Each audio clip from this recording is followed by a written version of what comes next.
Hi everybody. How's my sound? First of all,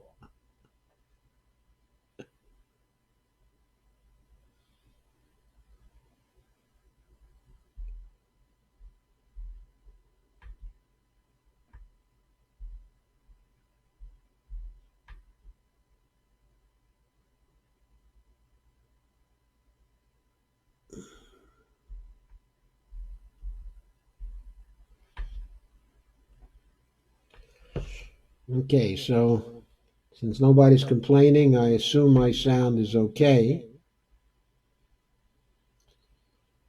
So my what I'll be talking about tonight is the electability argument.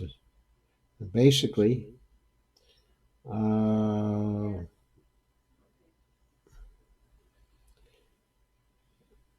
so honey, is my sound okay? Okay, I guess it is. Okay, so the electability argument is a narrative that's being spread by the media, the mainstream media. And they started off the campaign. Okay, Bonnie tells me there's an echo, so I have to see if I'm open on two pages. Hang on a second. Let me see if I can get rid of the echo here.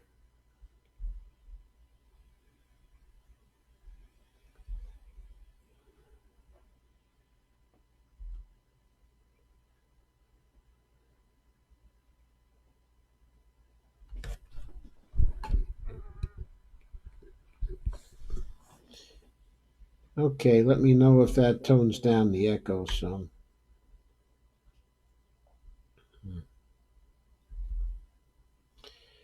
Okay, I hope that takes care of some of the echo anyway. It should, theoretically. Okay, so the electability argument has been that Joe Biden is actually the electable choice, and that Bernie Sanders, while certainly a candidate with strong support, is not in the end as electable as Joe Biden. And I guess that theory started to circulate simply because it was assumed that people did not so much want change, but they wanted a return to the status quo. That is, uh, uh, they certainly did not care for Trump. They wanted to get rid of Trump, but what they wanted was to return to a second coming of the Obama period. Okay, now, of course, all those who were making that argument and who were claiming that argument had a vested interest in doing so because the establishment within the Democratic Party and within the media would very much like to have such a return to normalcy because they have been benefiting very much from normalcy, and all they want is tinkering around the edges. Okay, they don't want to see any major changes. But they've been spreading the electability argument, insisting in various ways that Bernie, okay, is not electable. They have been rigging polls by undersampling the younger people, okay, and oversampling the people who are 45 and above. And this squares with the fact that Bernie is stronger, actually among the millennials, uh, generally among populations up to the age of about 45. So he's disproportionately strong, okay, in those parts of the demographic. And so the polling organizations have been tending to oversample the people, okay, who are older. And of course, Biden's support is among the older people, including by older black people. By Joe Biden as the vice president, okay, of Obama, has a lot of residual support, okay, among the uh,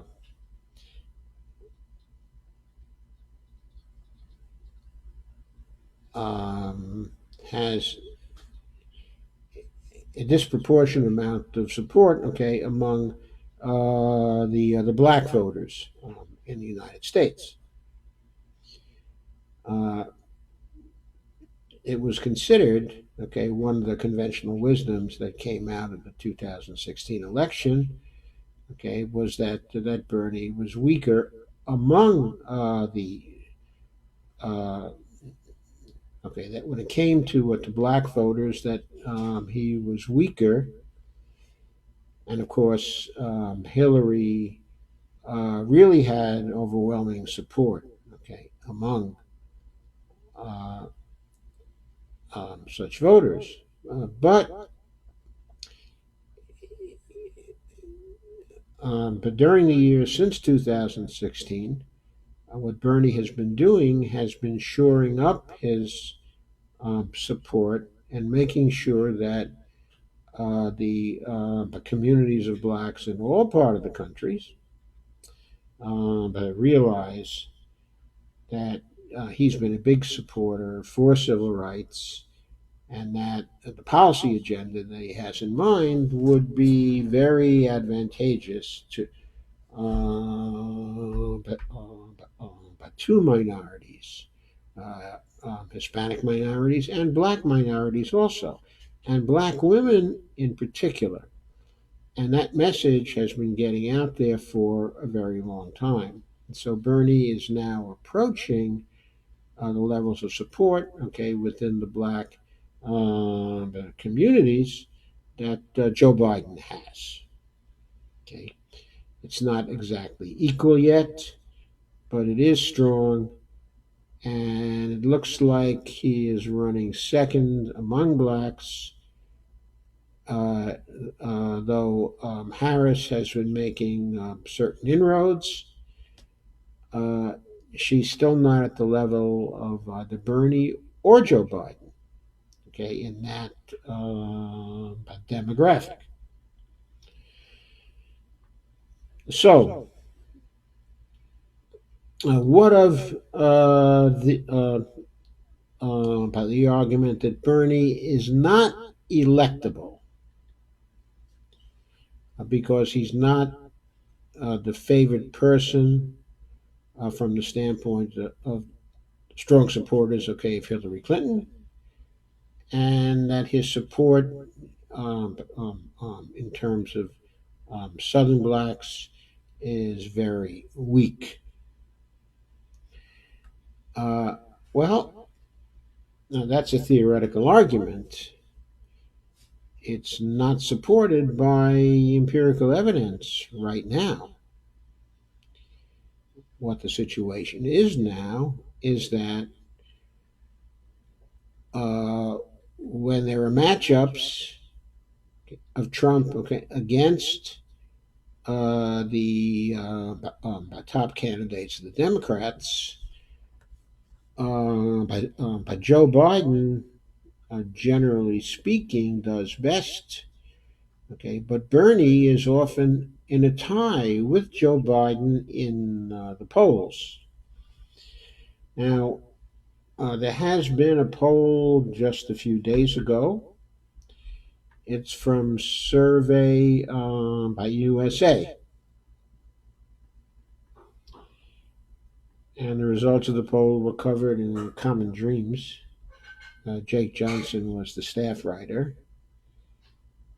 I'm not going to read the article, but the important point is that Bernie Sanders was beating Trump in a head-to-head contest, a hypothetical head-to-head contest by 50 to 42. The survey also showed that Joe Biden was also defeating Trump, okay, by 50 to 42. So, based on this poll and based on other similar polls, there's very little difference when candidates are matched up in pairs between the Biden support and the Bernie support, okay, at this time. But people are starting to notice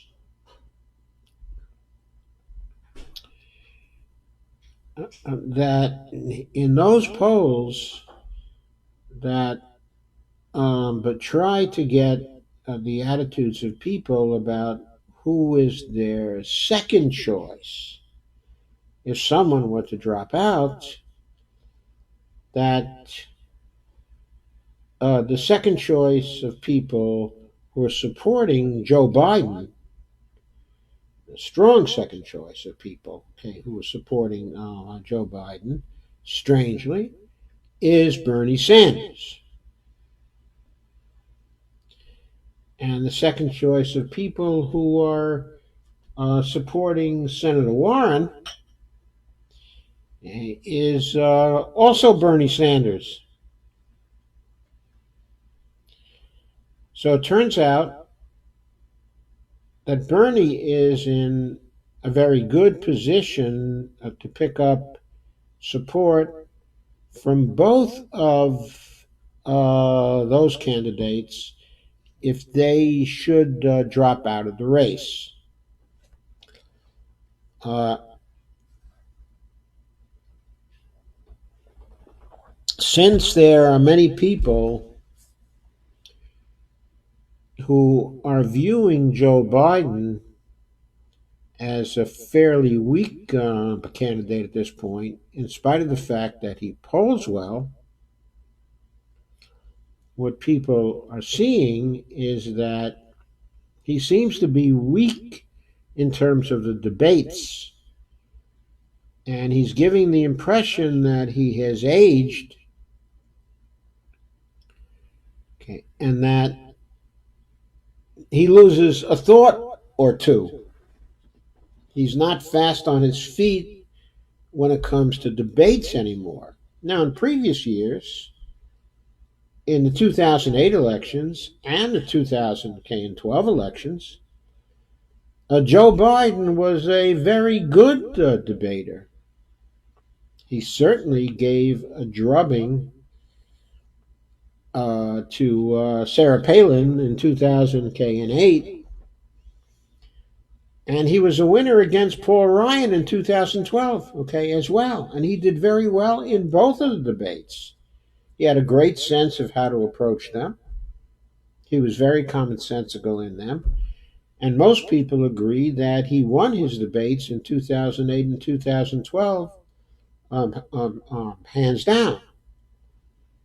But that Joe Biden doesn't in any way resemble the Joe Biden we've been seeing in the two debates that he was in so far in 2019. So people are beginning to question whether there's some cognitive dysfunction there that was not there before. He is, I believe, 75 or 76 now, only a little younger than Bernie Sanders. But where Bernie seems to be very, very vigorous, very fast on his feet, and is having town halls all the time, and in the town halls teaches people. I mean, he basically is acting like a professor, okay, and a very popular and very articulate professor who's right on top of his subject, okay, at all times. He's very comfortable with people in those particular situations, or he seems to be, and he seems to relish the discussions. But please excuse my hands. I have a fruit fly that's roaming around here as it happens. We have no idea how, but sometimes there are little fruit flies that get into our apartment here, even though it seems like a very tight place. Anyway, uh, so there are a number of people, especially on the left, who've been commenting on the problems that Joe Biden has been having. But even on such mainstream shows as The Hill, you find people questioning whether Joe Biden is going to be able to last out the campaign even this year. In other words, they think there's a potential for him to be shown up very, very seriously in some of the debates that are coming up. And then they think that perhaps the result of that will be a sudden collapse for Joe Biden in uh, these polls. So that's something people are looking for. Now, it's probably true the mainstream media is going to try to protect Biden in various ways and try to favor him in terms of the debates. But at the same time, they can only do so much. There's still an incentive for the other candidates to go after Joe Biden. In particular, Kamala Harris has a very strong incentive to go after him, simply because after the drubbing she took from Tulsi Gabbard, she has a lot of ground to make up. But she has to persuade people that she can make a comeback at this point. Uh, Her support has really tanked. She's perhaps only at 6% now. Okay, again, so while she calls herself a top tier candidate, she has to get into the top tier uh, actually again.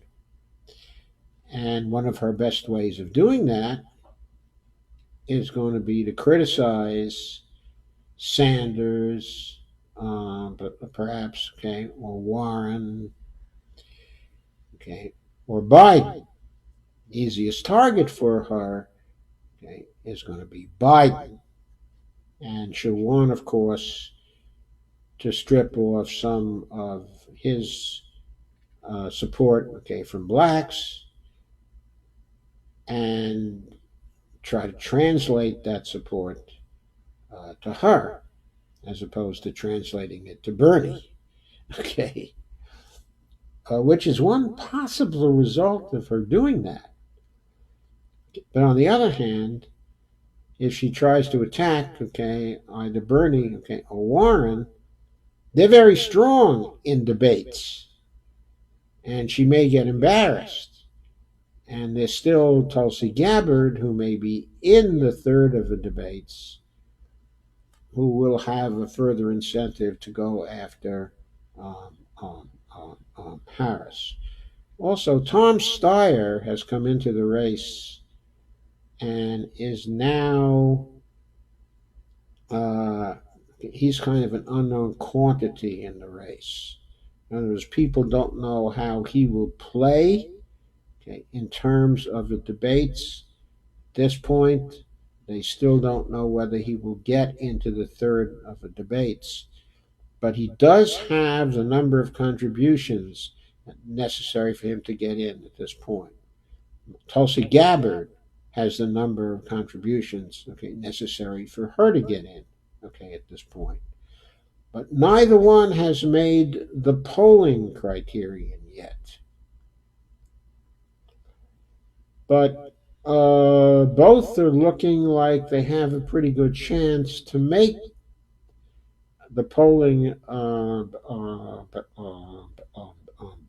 criteria, which is a little vague, but uh, they have to get to 2% or more in four polls that are approved by the DNC as an appropriate test, okay, of strength. It isn't entirely clear what those four polls are going to be, okay, at this point, but uh, I think there's still a ways to go, okay, for both of them to actually get there. We'll probably know, okay, in about a week whether they're likely to get into the third of the debates. Uh, Tom Steyer may prove to be a very dangerous candidate. He's been strong on the plot on the climate. He's very anti-Trump. I think that he's oriented in various ways toward change. He wants to make a big splash. Uh, okay, I don't know how he's going to seem to people. He can be impressive at some point, but he represents a challenge to the others if he does get in. Some of the polls are showing him right now at similar levels of support of Harris and uh, but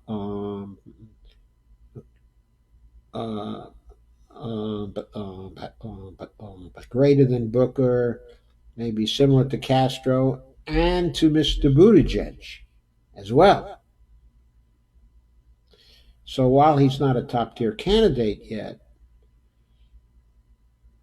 he's in the fight for the second tier. Okay. And we don't know what's going to happen if he does get into the third of the debates. So we'll have to see. But for now, even though some of the polls seem to show Bernie slipping a bit here and there, or not going up, okay, as fast as he might, the matchups between Bernie and Trump consistently show him with a big lead. And in that poll from Survey USA, uh, that turns out to be, well, it says here the 15th straight poll that shows Bernie defeating Trump. I think I saw someone saying it was actually the 25th straight poll in which he beats Trump. But he always seems to beat Trump, and he always seems to beat Trump in most of the polls. Okay, he's beating Trump by close to 10 points. So there are some that are smaller, okay, than 10 points. Uh, in terms of the polls, it's also significant that he, well, in the Survey USA poll, he's defeating Trump by 10 percentage points among uh, independents, which is not a statistic that's very significant actually for the primary. But it does talk to the electability issue. In other words, the central point I'm trying to make here is that if people come at Bernie with the meme, okay, of electability and the argument, okay, of electability, the polls that have been done so far in terms of the matchups show Bernie as very close to the same in electability as Joe Biden is at this point in time. And with Joe Biden poised to collapse, one could argue really very easily that the electability argument at this point goes to Bernie and not to Biden. So that's what I have to say about that. I'll check your comments now and see how you feel about it. Hey, Susan. Hey, Rob. And Rob says, I'm amazed at the campaign base Bernie is on.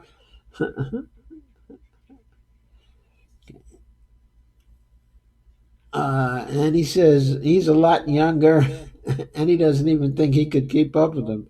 No other candidates are on the campaign trail as much as Bernie is. Rob, it's absolutely true. I mean, he's campaigning like he's 25. I mean, what a grind. It's just an incredible grind. I mean, he's out there every weekend, and he's in Iowa, and he's in Nevada, and he's in California, and he's in New Hampshire, and he's in South Carolina. I mean, he is everywhere where those first five the primaries are. He's visiting again and again and again. And he's just taking every opportunity. And this point, okay, when there's a recess in the Congress, he's just going around everywhere. He's just really, really vigorous. Yeah, he sounds hoarse, Lana. He does, but he sounded hoarse in 2016 as well.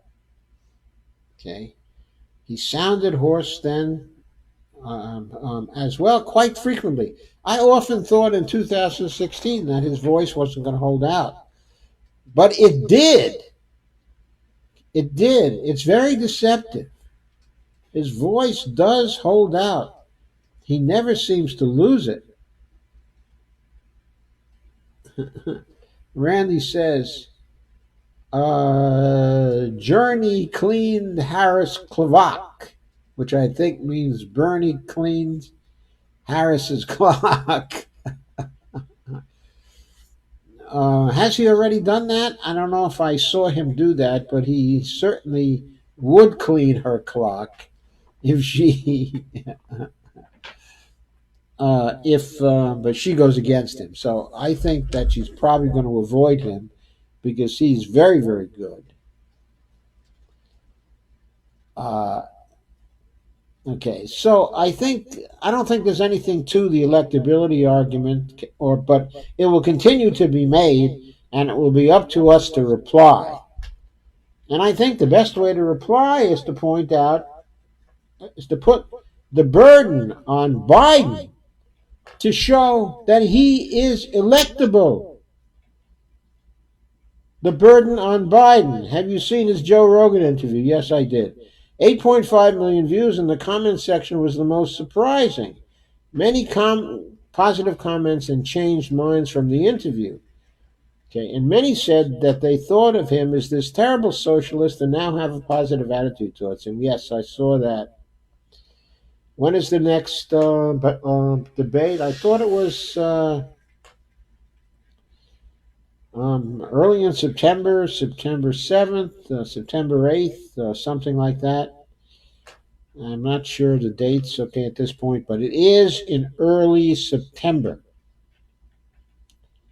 It is in early September. So it's coming up soon. I mean, it's going to be like 3 weeks from now or something like that.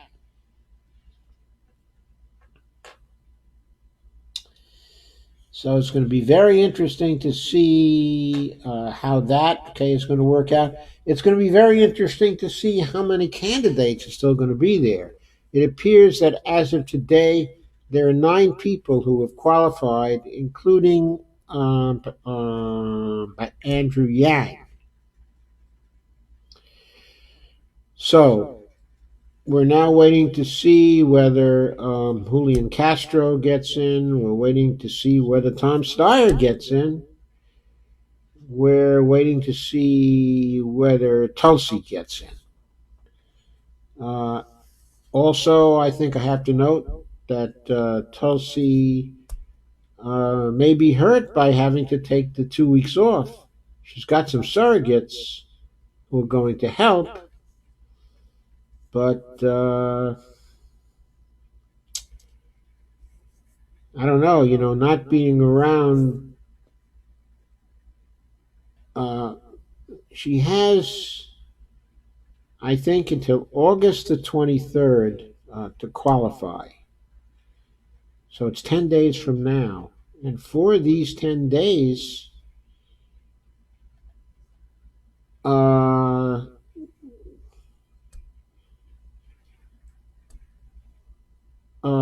she is going to be posted to Indonesia. She's going to be on duty there. And I understand she's not going to be in touch with the campaign. She's just going to be doing her work. She's going to just let her people run her campaign during that particular time. She won't be seen or heard. So people will be free to attack her, okay, without any reply. And on the other hand, she won't be free to level any criticisms at others that might convert some more people to her side. So I don't know what's going to happen. Rob says, I can't stand Andrew Yang. Someone bring his name up just boils my blood. Hey, Rob, I'm sorry I brought his name up. He's there. We can't avoid that. I'm beyond perplexed why anyone on the left claims he's a progressive. He's a neoliberal technocrat. Yes, I agree with you, Rob. I completely agree with you about that. I think the only two people who are not in the category, okay, of neoliberal are Tulsi and Bernie. And sometimes I wonder about Tulsi.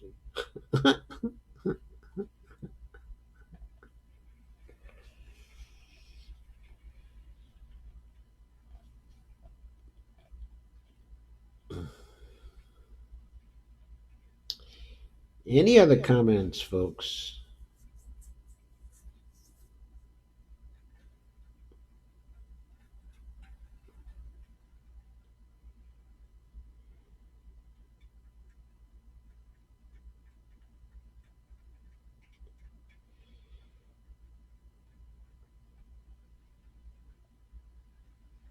Rob says, it's not aimed at you, Yoda. Ugh, I just can't stand him. It's okay, Rob. I understand. It's funny. I also have a negative. Uh, I react in a negative way towards Andrew Yang, and I guess the reason why I do is because he doesn't seem to talk the full range of issues that I'm interested in. He seems very concentrated with a technocratic approach on his own single issue. Lana says, I believe if we can get Bernie the nomination, he will win. I think you're completely right, Lana. I don't have a doubt about it at all. I think he's going to wipe the floor with Donald J. Trump. I don't even think it's going to be a contest. I don't think you're going to see 8 points or 10 points then. I think once he has the Democratic Party on his side and people running with him and people fighting against the rigging and the corruption, that he's going to beat Trump by 60 to 40, by 20 points. I think it may be the biggest instance of a landslide that we've seen since the FDR landslide of 1936. How many states do I think that Bernie can win in the general election? Well, I'm not. I'm thinking of it so much in states because, of course, there are red states that are going to be very hard for him to penetrate, okay, and to shift. In other words, they'll just go for Trump until the cow comes home. Okay, and there might be up to 10 states, okay, that are like that. So Trump could, come away with, maybe 90 electoral votes, okay, or 100 electoral votes. Uh, but that, still, leaves Bernie with a landslide, a big landslide, okay, in the popular vote, and a big landslide in the electoral college, okay, as well. I think that Bernie will get the blue states, including all the formerly blue states that did not go for Trump. He will get all the purple states in the United States. He will get half the red states in the United States once he campaigns there, once they hear him. I mean, he's going to get half of those states, okay, as well. So I think he can carry Georgia, North Carolina, Florida. Uh, he can carry anything that smacks of being the least bit purple state. And once he unveils and campaigns on his program for the rural areas, he can be strong throughout the whole Midwest. You could see a swing in the Midwest towards Bernie in those states where farming, okay, is very important, and where farmers have been taking a drubbing. Rob says, did you hear the Washington Compost is now crying about Bernie criticizing their news organization and comparing him to Trump? Yes, I heard that. I didn't see the specific complaints, okay, as yet. However, my reaction to that is, what do they expect? They continually run columns that are clearly biased against Bernie, that are clearly negative towards him all the time, which means they're not giving any opportunities to write any columns to people who are generally supportive, okay, of Bernie. Furthermore, they're owned, or they're owned by a guy and by an organization that Bernie is continuously criticizing all the time, and Bernie has been costing that organization money by being instrumental in their having to raise their minimum wages to $15 an hour. So, just in terms of money, he's cost them dearly so far. So, how would we expect that when he's costing the owner of the Washington Compost, that's very good, all this money and constantly criticizing him, that the Compost would not be biased towards Bernie? We would expect a bias. Everybody in his right mind would expect a bias. And when you see critical article after critical article after critical article in that publication, you can't help but conclude, hey, that's bias. Hey, that's bias. Rob says Bernie has a really strong farmers policy platform. Breaking up big agriculture, the right to repair, and a moratorium on fish farms, and many other proposals. Right, and don't forget the infrastructure part of the proposal. Okay, the bringing of the broadband internet, okay, to rural areas. Okay? I mean, I think Bernie is going to do that too. Okay? And of course, the job guarantee in those small cities in the rural areas, you're talking about big centers of unemployment and loss of hope in the United States.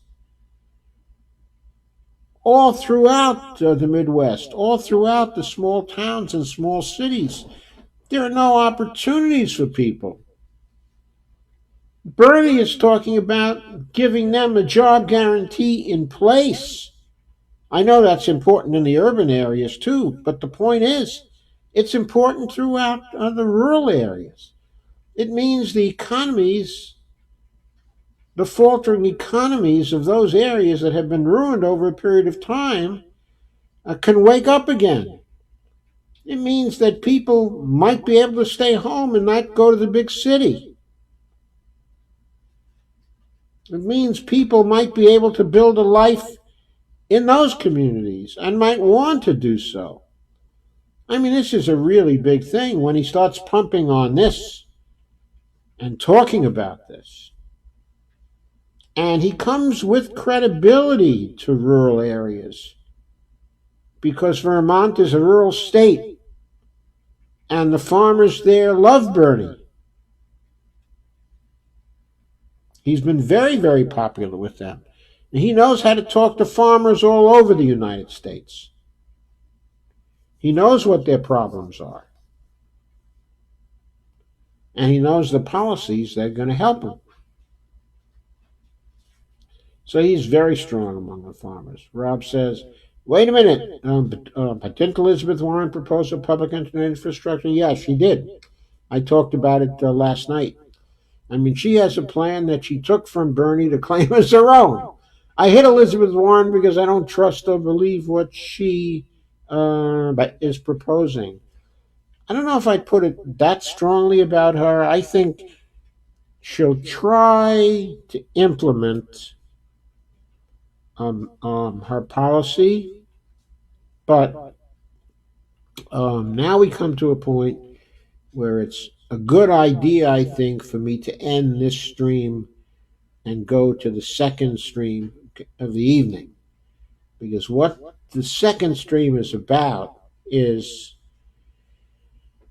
the problem we have with the Democratic Party, not with the Republican Party, but with the Democratic Party in actually instituting change.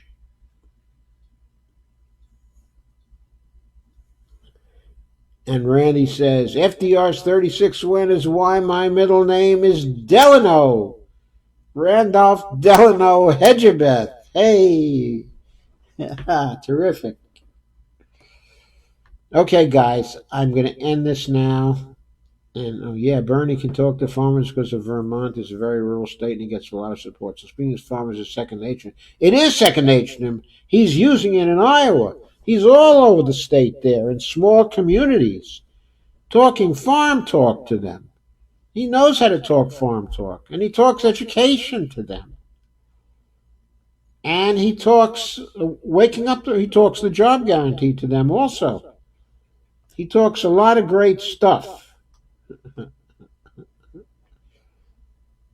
I think Steve is on now with the UBI is neoliberal steroids. Okay, I'm going to start my second stream, and my second stream is about the barriers within the Democratic Party to change, and in particular, whether Elizabeth Warren or somebody like her can handle that resistance to change, okay, as opposed to Bernie. So, I'll be ending this now, and I'll be going on to that stream in just a minute or two or five or something like that. Anyway, quickly.